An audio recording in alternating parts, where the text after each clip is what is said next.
बिस्मिल्लाहिर्रहमानिर्रहीम। आज का टॉपिक है that is about super conductors. Super conductor, there are some materials whose resistivity becomes zero below a certain temperature.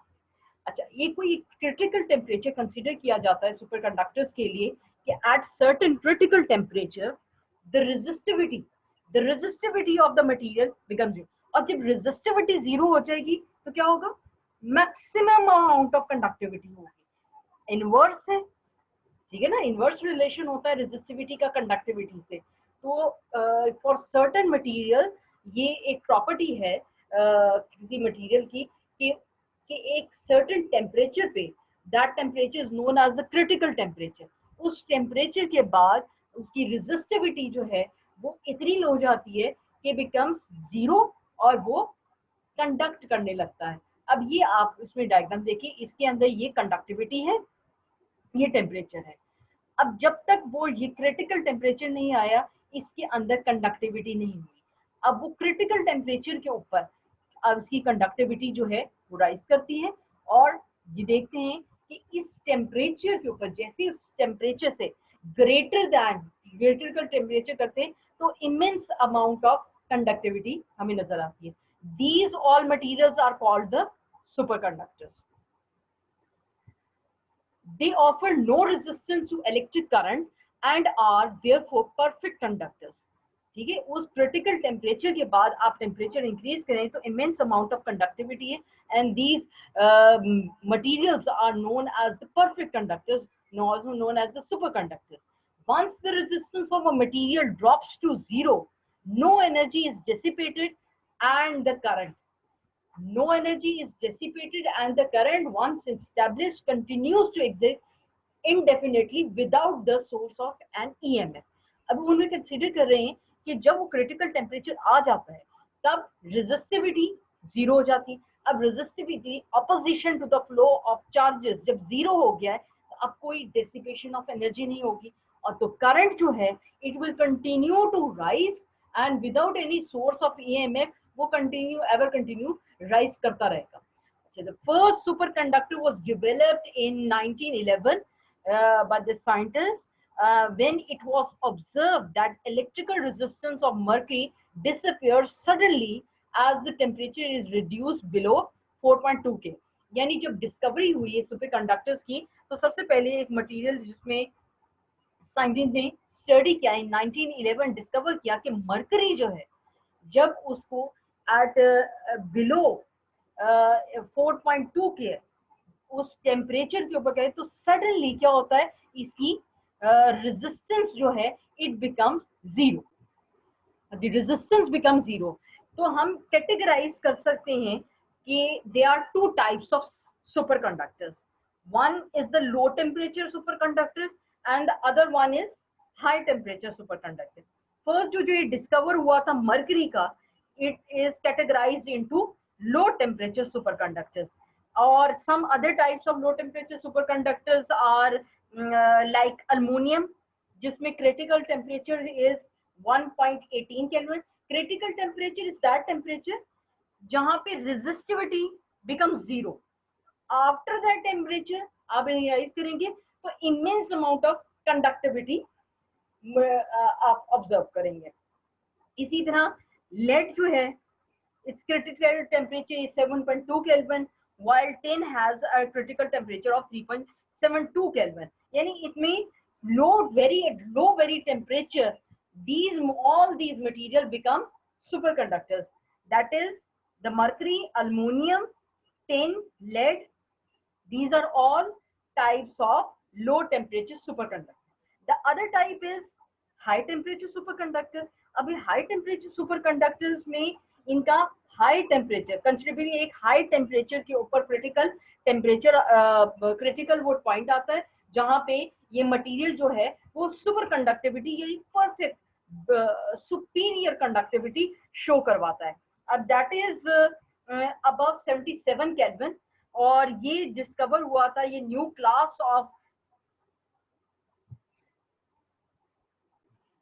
Class of semiconductors जो है, ceramic material, it was discovered in 18 it was discovered in 1986 और ये जो super conductor थे हम इनको high temperature super conductors कहते थे और इसमें 77 और इवन मोर की 125 केल्विन तक इनका टेम्परेचर जो है हाई टेम्परेचर के ऊपर इनकी रेजिस्टिविटी 0 होती है, जिसमें परफेक्ट एग्जांपल जो कॉम्प्लेक्स टाइप का क्रिस्टलाइन मटेरियल है that is yttrium barium copper oxide. It is reported to be a superconductor having a critical temperature of 163 Kelvin या 110 सेंटीग्रेड इसका मुहैया किया गया है क्रिटिकल टेम्परेचर. लेकिन अभी तक जो है हम जो डिस्कवर कर चुके हैं वो है लो temperature super conductor and high temperature super conductor. और अभी रिसर्च जो है वो इसमें कंटिन्यू है कि हम डेवलप करें रूम टेम्परेचर सुपर कंडक्टर्स.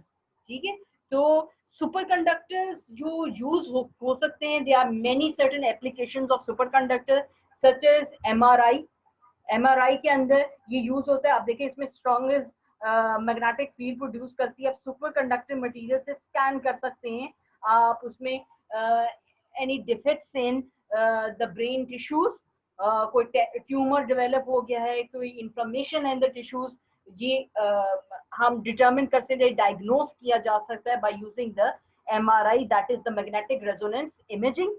और ये बहुत पावरफुल टूल है जो कि मेडिकल एप्लीकेशंस के लिए यूटिलाइज हो रही है. सेकेंडली इलेक्ट्रिक मोटर्स में फास्ट कंप्यूटर चिप्स के अंदर ये सुपर कंडक्टर्स जो है वो यूटिलाइज किए जा सकते हैं. Now next comes the magnetic properties of solid.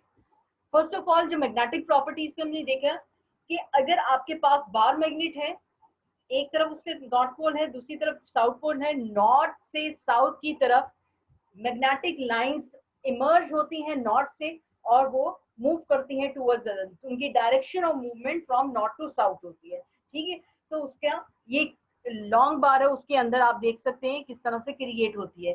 Similarly ये ही फील्ड मैग्नेटिक फील्ड किसी भी करंट कैरिंग कंडक्टर वायर में भी हम डिटरमिन कर सकते हैं, उसमें भी ऑब्जर्व की जाती है. अब करंट कैरिंग कंडक्टर वायर के अबाउट भी आप ये देख चुके हैं कि उसके अबाउट भी एक सर्कुलर की फॉर्म में ये में डिटरमिन हो सकती है. Next is the solenoid. Solenoid के केस में क्या है कि एक सॉफ्ट आयरन के ऊपर आपने करंट कैरिंग वायर को वूंड किया हुआ है, तो उसके अबाउट भी मैग्नेटिक फील्ड क्रिएट होती है. अब ये जो मैग्नेटिक फील्ड क्रिएट होती है जो कि बार मैग्नेट से हो रही है या किसी भी सोलेनोइड से हो रही है या वो कोई भी करंट कैरिंग कंडक्टर वायर है, इस मैग्नेटिक फील्ड का इफेक्ट है. इस मैग्नेटिक फील्ड का इफेक्ट इसमें हम कंसिडर करते हैं कि जो एम्पियर्स की लॉ था उसमें ये सबसे पहले डिटरमिन हुआ कि कोई भी करंट कैरिंग है यानी फ्लो ऑफ चार्ज है, rate of change of flow of charge की वजह से मैग्नेटिक फील्ड क्रिएट होती है. अब after the discovery of that magnetic field ये डिटरमिन करना कि what is the origin of that magnetic field, कि मैग्नेटिक फील्ड किस तरह से डिटरमिन होती है, कि एक एटम के अंदर मैग्नेटिक फील्ड को डिटरमिन क्या चीज है जो वो डिटरमिन की जाती है. अब एटम्स के अंदर जो है आपको पता है कि दो तरह के, एक तो चीज है न्यूक्लियस है जिसके अंदर प्रोटॉन लाई करता है. ठीक है, और उसके अबाउट जो ऑर्बिट है एटम्स में उसमें उसके डिफरेंट एनर्जी लेवल्स है, उसमें इलेक्ट्रॉन्स मौजूद है. अब due to the motion majorly हम कंसीडर करते हैं कि जो न्यूक्लियस के अंदर आपका प्रोटॉन है, ऑल्दो जो proton is spinning about its axis, लेकिन उसकी मूवमेंट की वजह से मैग्नेटिक फील्ड जो प्रोड्यूस हो रही है that is very feeble, that is very weak. ठीक है, तो हम उसको निग्लेक्ट करते हैं. यूजुअली हम कंसीडर करते हैं कि एक एटम के अंदर जो मैग्नेटिक इफेक्ट है उसमें कंट्रीब्यूशन ऑफ द प्रोटॉन और द न्यूक्लियस इज नेग्लिजिबल. ठीक है, तो नेक्स्ट हम ये कंसीडर कर रहे हैं कि जो एक एटम है उसके अंदर मैग्नेटिक इफेक्ट है, it is majorly depends upon the electron.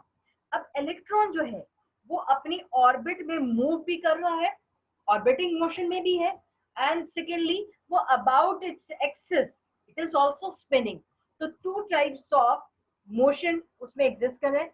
Magnetism is therefore due to spin and orbital motion of electron surrounding the nucleus and is thus the property of all substance। यानी अगर एक कोई material है जो magnetic effect show करता है या जिसके अंदर मैग्नेटिक प्रॉपर्टीज हैं, तो उसके तमाम एटम्स के अंदर जो स्पिन मोशन है and the orbital, the resultant of spin and orbital motion is responsible for the magnetic properties of that material। ठीक है, फर्स्ट ऑफ ऑल कि मटेरियल जब ऑर्बिट कर रहा है, अभी हम कंसीडर कर रहे हैं कि मटेरियल कंटिन्यूसली आपका about its own axis orbit कर रहा है। इसमें अगर ये डायग्राम शो करवाई हो, नहीं यहाँ पे शो नहीं करवाई भी। अभी हम कंसीडर करते हैं कि ऑर्बिट कर for very short interval of time. अगर ये हम कंसीडर कर रहे हैं कि ये आपका कोई हम कंसीडर करते हैं here is certain nucleus over here, ठीक है, और उसके अबाउट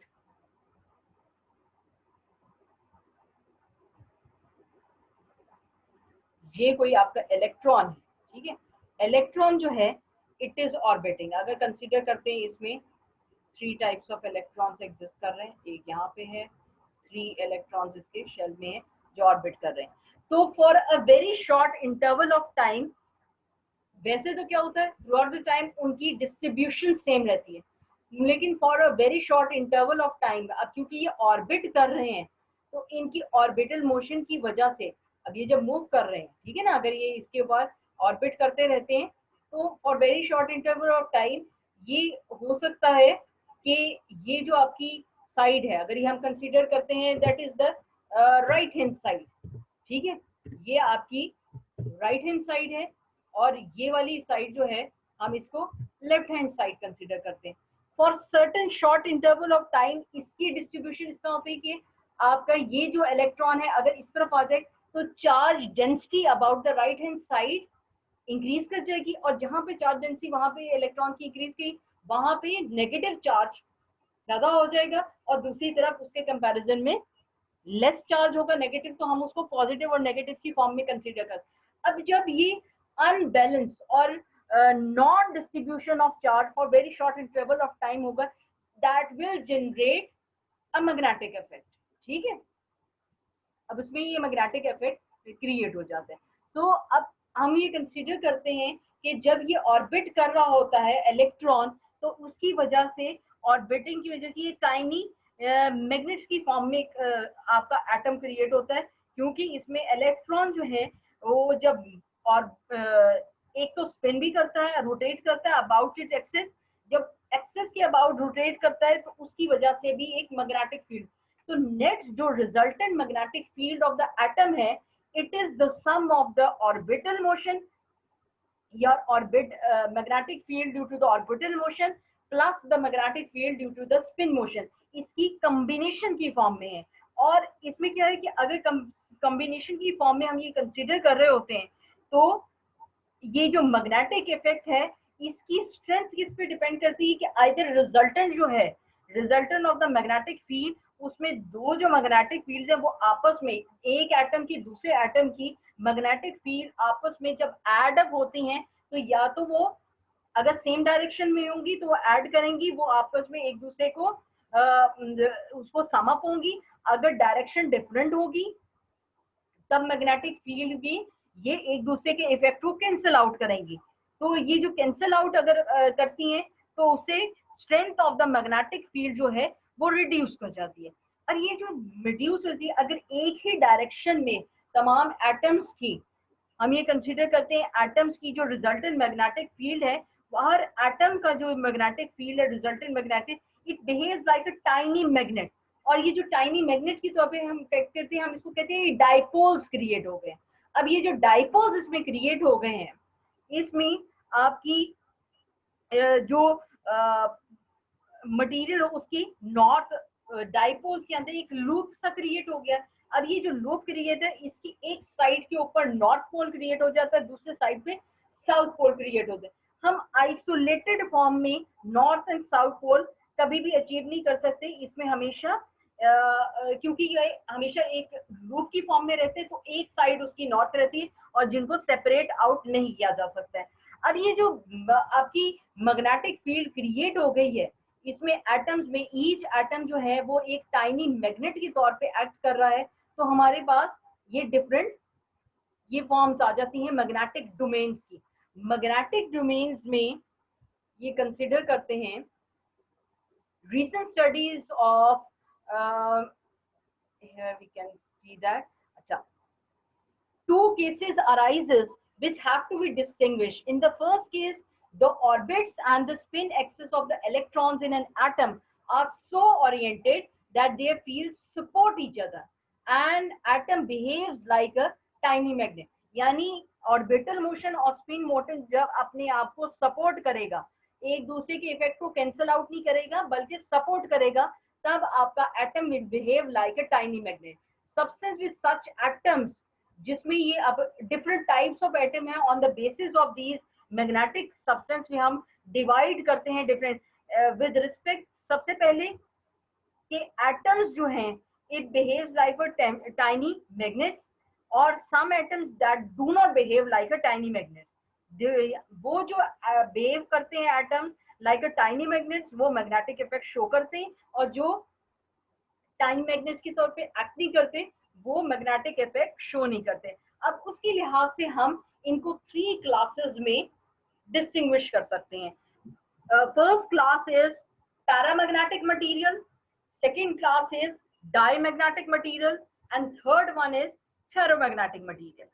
अब ये जो डोमेन्स उसके अंदर क्रिएट हो गई हैं, डोमेन्स आपके हम कंसीडर करते हैं कि जिसमें 10⁻12 to 10⁻16 एटम्स हैं, और within that each domain उसमें spin motion of the electrons of one domain are parallel to another. यानी उसके अंदर जितने भी ये 10⁻12 to 16 है, जब उसमें स्पिन या ऑर्बिटल मोशन जो है वो पैरेलल होगा, तो हम वो एक डोमेन क्रिएट करेगा।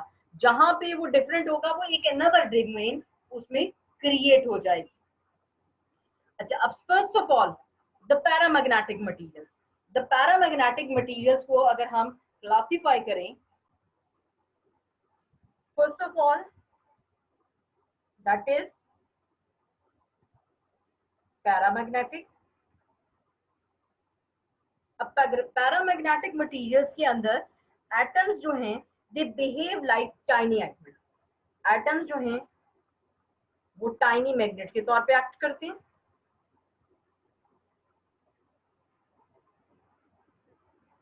नेक्स्ट, सेकेंडली, इस केस में orbital and the spin axis of the electron in an atom are so adjusted then the fields are support each other। यानी magnetic field due to orbital plus magnetic field due to spin,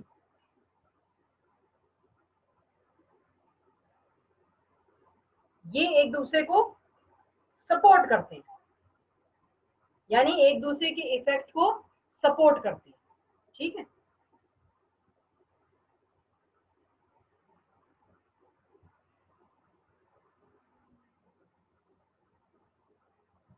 next thing is, इसमें example of paramagnetic material is aluminium, next is manganese और platinum। These are the examples of paramagnetic materials। Next हमारा classification is the diamagnetic।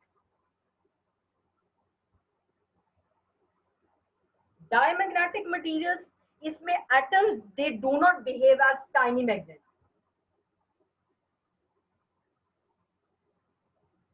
Don't behave as tiny magnets।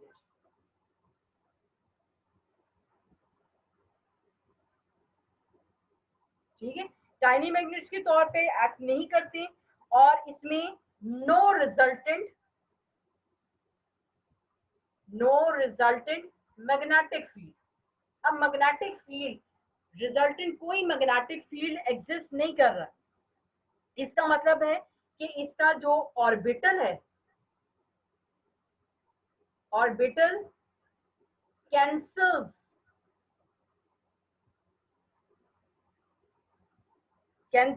Spin motion of the electron.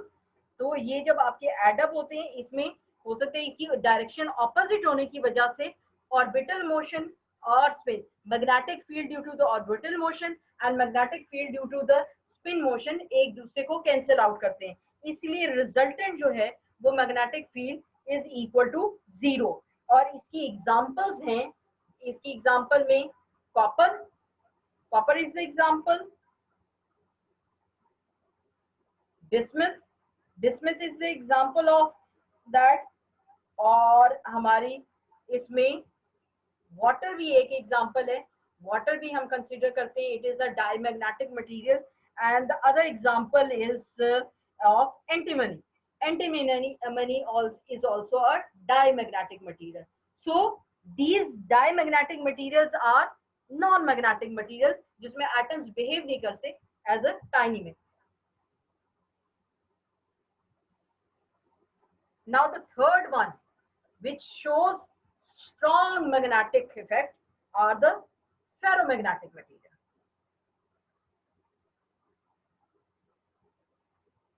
तो ferromagnetic material के अंदर जो substance है उनमें atoms का जो magnetic effect due to spin and orbital they do support each other, उनकी सपोर्ट कोऑपरेट करते हैं। उनका इफेक्ट जो होता है वो एटम्स आपस में एक दूसरे के साथ कोऑपरेट करते हैं, कोऑपरेशन की वजह से स्ट्रॉन्ग मैग्नेटिक फील्ड प्रोड्यूस करते हैं। इसकी स्ट्रॉन्ग मैग्नेटिक प्रॉपर्टीज हैं और इसमें हम कंसीडर करते हैं example is of iron, cobalt, निकल, क्रोमियम, ठीक है, और डिफरेंट अलॉयज लाइक अल्युमिनियम, निकल, cobalt alloy is also a ferromagnetic material. A ferromagnetic material जिसमें जो मैग्नेटिक प्रॉपर्टीज जो ऑर्बिटल एक एलिमेंट की दूसरे एलिमेंट के साथ ये जो ऑर्बिटल की होगी वो एक दूसरे से कोऑपरेट करती हैं। Now, recent studies of ferromagnetism have shown that there exists in ferromagnetic substance small regions called domains. The domains are the macroscopic size of the order of millimeters or less than large enough to contain 10 raised to power 12 to 10 raised to power 16 atoms.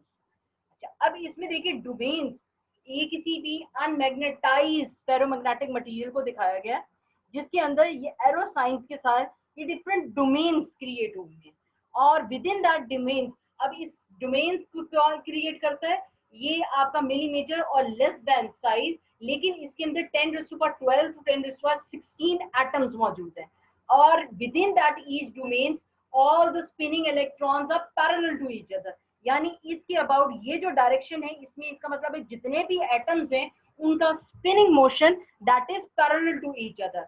अच्छा, अब ये एक अनमैग्नेटाइज्ड form है। अब जब इसको अब inside in between external magnetic field आप रख देते हैं, तो एक्सटर्नल मैग्नेटिक फील्ड में रखने की वजह से देखिए यहाँ पे साउथ और नॉर्थ पोल इंडिकेट कर रहा है कि आपने कोई एक्सटर्नल स्ट्रॉन्ग मैग्नेटिक फील्ड में इस फेरोमैग्नेटिक मटेरियल को रखा है, तो अब ये मैग्नेटाइज हो गया। अब ये जितनी भी डोमेन्स थी उनमें डायरेक्शन ऑफ दैट डोमेन जो है वो एरो साइन से जो नजर आ रहा है और ये एक सिमिलर हो गई है। और ये जो आपकी ये लाइंस हैं, अब ये डिफरेंट है, ये आपकी डोमेन ग्रेन बाउंड्रीज क्रिएटेड है, डोमेन की बाउंड्रीज क्रिएट हुई है कि जहां से ओरिएंटेशन ऑफ द ग्रेन जो है वो चेंज होता है।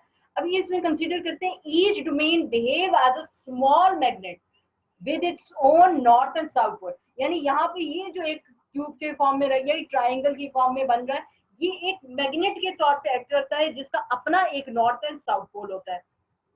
तो अनमैग्नेटाइज्ड फॉर्म में आप ये देख सकते हैं डिसऑर्डरली ये अरेंज है, लेकिन आप जब इसका अब जब ये डिसऑर्डरली मैग्नेट, तो नेट इफेक्ट क्या होगा इसका, magnetic effect it is zero.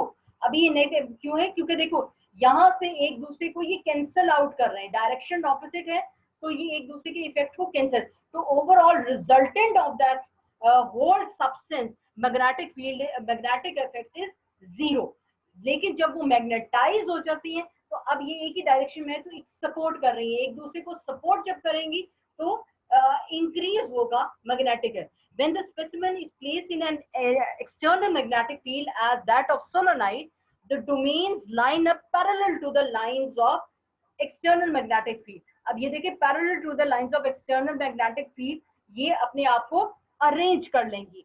The combination of solenoid and a specimen of iron inside it thus makes a powerful magnet and is called electromagnet. अब ये जो इलेक्ट्रोमैग्नेट क्रिएट हो गया है, अब आप रिमूव कर दें external magnetic field, it will remain as magnet. यानी एक दफा आपने उसको स्ट्रॉन्ग मैग्नेटिक फील्ड के अबाउट रखा तो उससे वो मैग्नेटाइज हो गया, अब वो रिटेन करेगा अपनी ये मैग्नेटिक प्रॉपर्टी। जो मटेरियल आप रिटेन करता है अपनी magnetic property, that material is known as ferromagnetic material. Iron is a soft magnetic material, its domains are easily oriented on applying an external field. अब ये मैग्नेटिक मटेरियल जो हैं, इनको फेरोमैग्नेटिक मटेरियल्स को भी हम सब डिवाइड कर सकते हैं into two types, that is soft magnetic materials and the hard magnetic. By the name ये हम कंसीडर कर सकते हैं कि सॉफ्ट जिसको इजीली मैग्नेटाइज किया जा सकता है, यानी आपने मैग्नेटिक फील्ड के अबाउट रखा, इन द मैग्नेटिक फील्ड रखा है, तो उसमें डोमेन्स की orientation along the external magnetic field हो जाती, जिसको इजीली मैग्नेटाइज किया जा सकता है, वो मैग्नेटिक मटेरियल्स कहलाते हैं सॉफ्ट मैग्नेटिक। जिसमें सबसे परफेक्ट एग्जांपल आयरन की है कि उसमें वो सॉफ्ट मैग्नेटिक मटेरियल उसको इजीली मैग्नेटाइज किया है।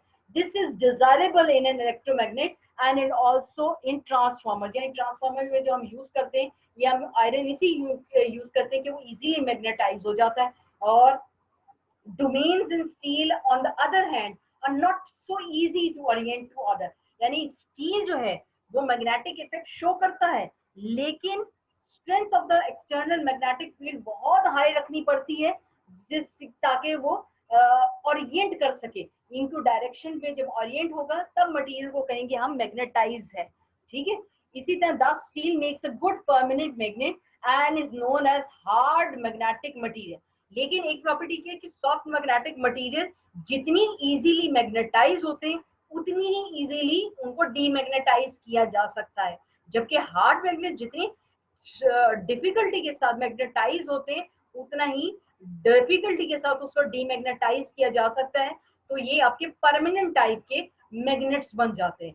Finally it must be mentioned that the thermal vibration tend to disturb the ordinance of the domain, यानी टेम्परेचर का इफेक्ट, कि किसी भी फेरोमैग्नेटिक मटेरियल में ऑर्डिनेंस को बरकरार रखने के लिए एक ऑर्डिनरी टेम्परेचर रिक्वायर्ड है। अगर वो टेम्परेचर आपका इंक्रीज होता है, जब आप हीट करते हैं तो डोमेन जो कि ओरिएंटेड हैं, जब आपने मैग्नेटिक फील्ड के इन बिटवीन रखा हुआ मैग्नेटाइज हो गया तो डोमेन्स ओरिएंट हुए में along the external magnetic field, उसकी ऑर्डिनेंस में ओरिएंटेशन जिस तरह से ऑर्डर वो डिस्टर्ब हो जाता है।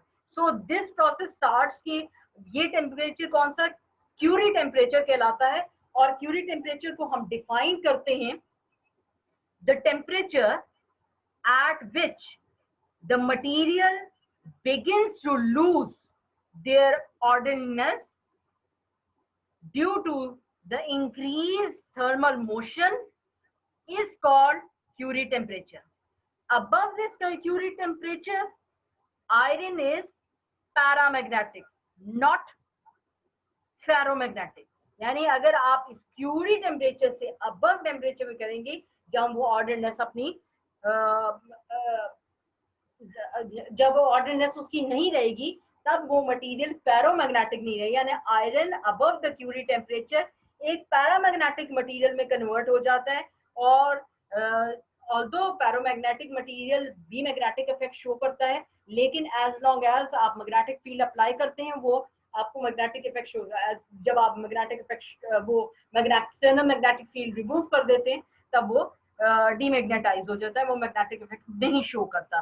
सो Curie temperature for iron is above 750 centigrade. तो 750 सेंटीग्रेड से अबव अगर आप इसको अब हीटअप करेंगे तो डोमेन जो है वो अपनी ऑर्डरनेस जो है वो लूज कर जाएंगी, डिसऑर्डर्ड हो जाएंगी, और आपका ये ferromagnetic material iron which will be converted into paramagnetic material. अच्छा, now what thing decides कि फेरोमैग्नेटिक मटेरियल को जब आप स्टडी करते हैं तो एक हिस्टेरेसिस लूप है। हिस्टेरेसिस लूप यानी एक्सटर्नल मैग्नेटिक फील्ड आपने अप्लाई की और कितना वो मैग्नेटाइज हो गया, इसके दरमियान जो ग्राफ है that is known as the hysteresis loop.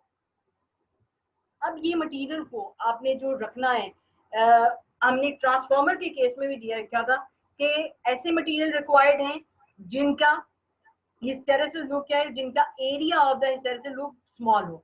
जितना स्मॉल होगा उतना ही स्मॉल डेसिपेशन ऑफ एनर्जी होगी। अब ये जो ग्राफ है that is the varies between the flux density of the applied magnetic field and the intensity of magnetization of the specimen. ये एक फॉर्म होता है एक लूप की फॉर्म में, मैग्नेटाइजेशन लूप की फॉर्म में, यानी किसी भी मैग्नेटाइज मटेरियल का लूप की फॉर्म में क्रिएट होता है जिसको हम हिस्टेरेसिस लूप कहते हैं। अब ये हिस्टेरेसिस लूप जो किसी भी फेरोमैग्नेटिक मटेरियल का बिहेवियर, उसका मैग्नेटिक बिहेवियर स्टडी करने के लिए यूटिलाइज होता है।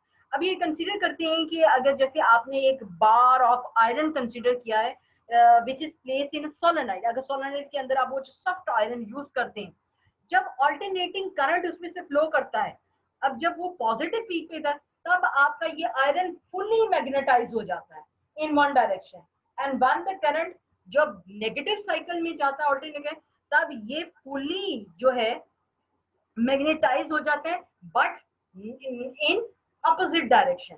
सो जब आप ऑल्टरनेटिंग करंट प्रोवाइड करते हैं सोलेनाइड को, तो सोलेनाइड के अंदर मौजूद सॉफ्ट आयरन भी मैग्नेटाइज हो रहा होता है। एक दफा जो है पॉजिटिव पीक में पॉजिटिव डायरेक्शन पे होता है, दूसरी तरफ जो है अपोजिट डायरेक्शन पे for the negative peak of the alternating current ये मैग्नेटाइज। और ये जो है आपका मैग्नेटाइजेशन का प्रोसेस, ये एक पूरा साइकिल क्रिएट करता है मैग्नेटाइजेशन का। This cycle is known as the hysteresis loop. और इस हिस्टेरेसिस लूप को जब आप स्टडी करते हैं तो इनकी मेन फीचर्स जो हैं, फर्स्ट ऑफ ऑल अगर हम डिफाइन करें, the phenomena in which magnetization, magnetization किसकी, एक स्पेसिमेन की magnetization lags behind the magnetizing current, lags behind the magnetizing current. Magnetizing current is the external magnetic field which is applied to magnetize the specimen, is called hysteresis. So the lagging of the flux density behind the field which causes it is called the magnetic hysteresis. अब ये magnetic hysteresis को study करने के लिए अभी आप consider, अगर iron का केस कंसीडर करते हैं which is place in a solenoid, तो आपको ये हिस्टेरेसिस लूप मिल रहा है। अब ये hysteresis for the positive cycle ये मैग्नेटाइज हो गया इस डायरेक्शन में, फॉर द नेगेटिव साइकिल ये मैग्नेटाइज हुआ इन द डिफरेंट डायरेक्शन।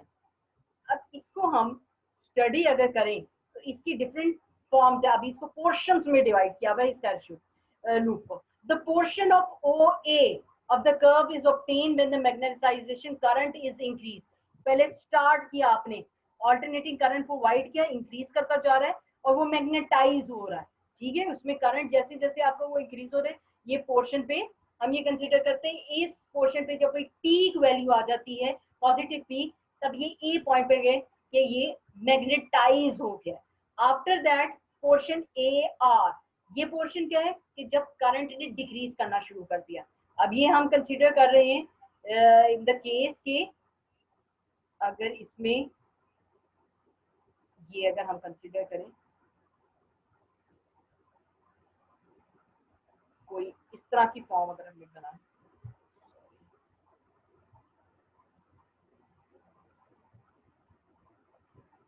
ठीक है, तो ये मेरा तरह रफ सा बना है, लेकिन ठीक है ना, इसका इसकी फॉर्म में आपका लूप इस तरह से क्रिएट हुआ है। अब देखो जब आपने इसमें करंट इंक्रीज करते जा रहे हैं, तो ये ग्रेजुअली इंक्रीज कर रहा है जहां तक कि ये पॉइंट आता है, ठीक है ना। ये वाला पॉइंट जब आपका आ रहा है, ये पॉइंट जब आता है, तब ये ए पॉइंट तक मैग्नेटाइज हो गया। अब उसके बाद करंट ने डिक्रीज करना शुरू कर दिया। अब ये A R is that region, जैसे करंट डिक्रीज कर रहा है, अब ये जो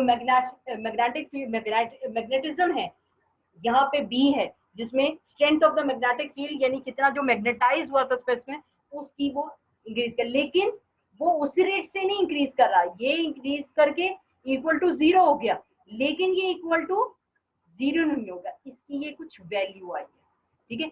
ये पॉइंट जो ए पॉइंट है जहां पे ये fully magnetize, this point is known as the saturation point, ठीक है, जहां पे मैग्नेटिकली सैचुरेटेड हो रहा है, ये तमाम डोमेन्स जो है वो एक डायरेक्शन में ओरिएंट हो गए।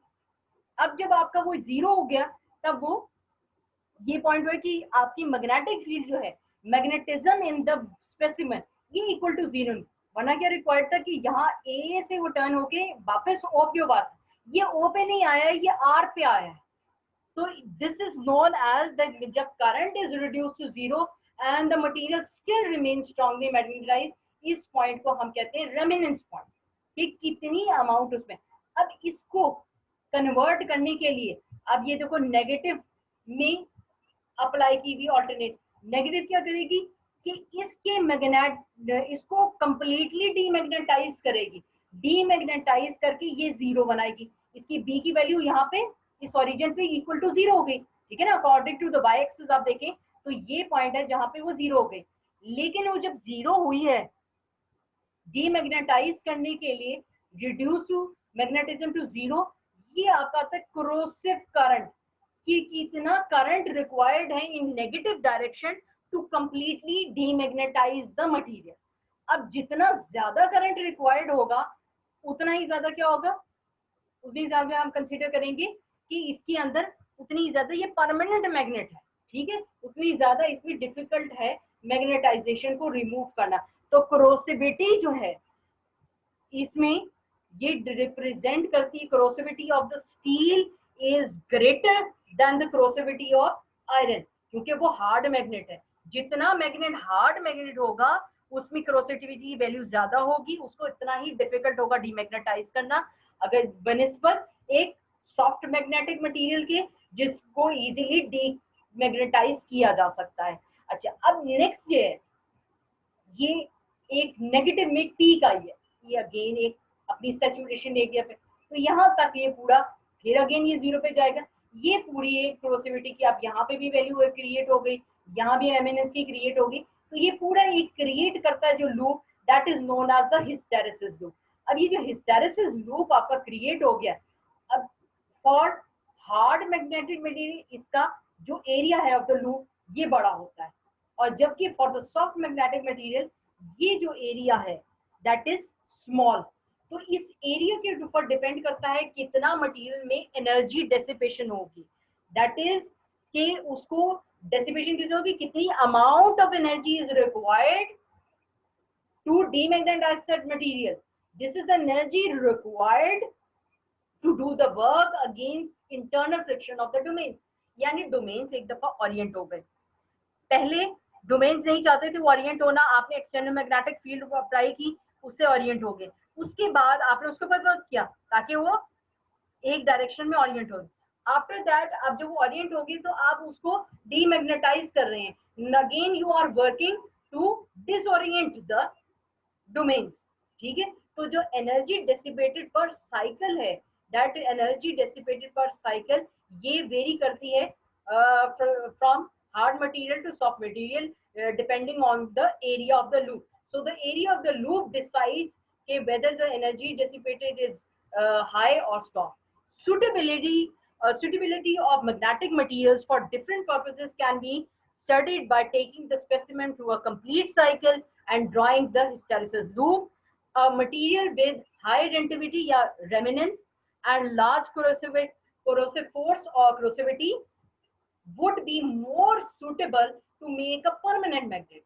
The cores of electromagnetic used for alternating currents where the specimen repeatedly undergoes magnetization and demagnetization should have narrow hysteresis curve of small area to make. अगर आपने यूज करना है एक ऐसा मटेरियल जिसको हम अपने एप्लीकेशन के लिहाज से मैग्नेटाइज और डीमैग्नेटाइज कर सके, तो उस मटेरियल की आपसे रिक्वायर्ड क्या है कि उसका नैरो हो लूप एरिया, ताकि वो इजीली मैग्नेटाइज और डीमैग्नेटाइज होता रहे। लेकिन अगर आपको किसी ट्रांसफॉर्मर तो उसमें डेसिपेशन ऑफ एनर्जी भी कम होगी। ये केस होगा फॉर द ट्रांसफॉर्मर। अगर कोई आपको परमानेंट टाइप का मैग्नेट चाहिए तो उसके लिए बेस्ट यूटिलाइजेशन है हार्ड मैग्नेट्स की, जिसको आप आसानी से डीमैग्नेटाइज नहीं कर सकते। अब इसमें एग्जांपल उन्होंने दी हुई है कि बुलेट ट्रेन की lifted above the trails due to magnetic wave, this friction is reduce to minimum. जब वो बुलेट ट्रेन मूव करती है तो रेल्स और उसकी जो व्हील्स हैं उनके दरमियान फ्रिक्शन प्रोड्यूस है। अब इस फ्रिक्शन को मिनिमाइज करने के लिए मैग्नेटिक फील्ड के इफेक्ट को यूटिलाइज किया जाता है, और मैग्नेटिक फील्ड के इफेक्ट से ये जो फ्रिक्शन का इफेक्ट है वो मिनिमाइज हो जाता है, क्योंकि फ्रिक्शन जो है वो एक अपोजिट फोर्स है, अपोजिंग फोर्स है। उसको जब रिड्यूस कर देंगे तो obviously speed of the bullet train will increase. यहाँ पे आपका ये चैप्टर कंप्लीट होता है। अच्छा, इस चैप्टर के शॉर्ट क्वेश्चन जो आप देख लें, फर्स्ट वाला जो शॉर्ट क्वेश्चन है, distinguish between crystalline, amorphous and polymeric solid. ये आपका टॉपिक जो 17.1 हमने आर्टिकल पढ़ा था, ये तमाम आंसर उसके अंदर मिल जाएगा। और डिफाइन, इसमें यूजुअली जितने भी शॉर्ट क्वेश्चंस हैं वो रिलेटेड टू द आर्टिकल्स हैं, वहीं से आपके ये आंसर्स निकलेंगे। Define stress and strain, what are their SI units, differentiate between tensile, compressive and shear। ये आपका 7.2 आर्टिकल पूरा कंप्लीट इसमें आएगा क्वेश्चन के अंदर। Define modulus of elasticity, show that the unit of modulus of elasticity and the stress are the same, also discuss its three type। ये आपका 17.2C article जो है उसमें ये पूरा डिस्क्राइब किया हुआ है। Draw a stress strain curve for a ductile material and then define the terms elastic limit, yield point and the ultimate tensile stress। ये जो आपने पूरा कर्व पढ़ा था ना उसमें, जिसमें elastic limit, yield point, ultimate, उस कर्व में स्ट्रेस और स्ट्रेन का जो कर्व है वो आपने इसमें ड्रॉ करना है और एक एक पॉइंट को आप डिफाइन करेंगे। नेक्स्ट आपका 17.5, what is meant by strain energy, how can it be determine from force extension graph. ये आपका 7.2E आर्टिकल है, ये उसके अंदर उससे रिलेट कर रहा है। Describe the formation of energy band in solids, explain the difference among electrical behaviour of conductors, insulators, semiconductor in terms of energy band theory. ये आपके लॉन्ग में अक्सर आ जाता है। 17.3B का ये जो पूरा आर्टिकल है। Distinguish between intrinsic and extrinsic semiconductors in terms of energy band theory। ये आपके इसमें दोनों हमने किए थे। 17.3C वाला जो पार्ट था उस आर्टिकल के पूरा कंप्लीट इसका आंसर आएगा। Discuss the mechanism of electrical conduction by holes and electrons in a pure semiconductor element. ये आपने जो वो डायग्राम के साथ किया था जिसमें हमने कंसीडर किया था मैकेनिज्म ऑफ इलेक्ट्रिकल कंडक्शन। ये आपका जो टॉपिक था जिसमें हमने सेमीकंडक्टर्स का पढ़ा था ना, उसके अंदर ये इसका आंसर होगा, जिसमें आपने डायग्राम के साथ इसको डिटरमिन कर लेना है। ठीक है, कि किस तरह से आपकी ये डायरेक्शन होगी, और direction of the flow of electrons and holes are opposite to each other, ये भी आपने देखा था। Write a note on superconductors, ये भी आपको आ सकता है एज अ लॉन्ग क्वेश्चन। ये भी आर्टिकल 17.4 आज जो हमने किया वो इसका आंसर के तौर पे आ जाएगा। What is meant by para dia and ferromagnetic substance, give example for each. ये 17.5B आज जो हमने आर्टिकल पढ़ा है ये उससे रिलेटेड उसका आंसर आएगा। What is meant bye hysteresis loop, how is it used in the construction of transformer. First of all hysteresis loop का जो आज पढ़ा वो सारा का सारा इसके अंदर आएगा कि किस तरह से क्रिएट हो गया, और ये कंस्ट्रक्शन ऑफ ट्रांसफार्मर किस तरह यूज होता है in order to reduce the core losses। जितना नैरो हमारा हिस्टेरेसिस होगा उतना ही कोर लॉसेस या ये जो लॉस ऑफ एनर्जी है वो उतना ही रिड्यूस की जा सकती है। So these were all the short question, actually they were the question that were related, mostly वो आपके लॉन्ग क्वेश्चन से रिलेटेड थे। ठीक है। यहाँ तक आपका ये कंप्लीट होता है।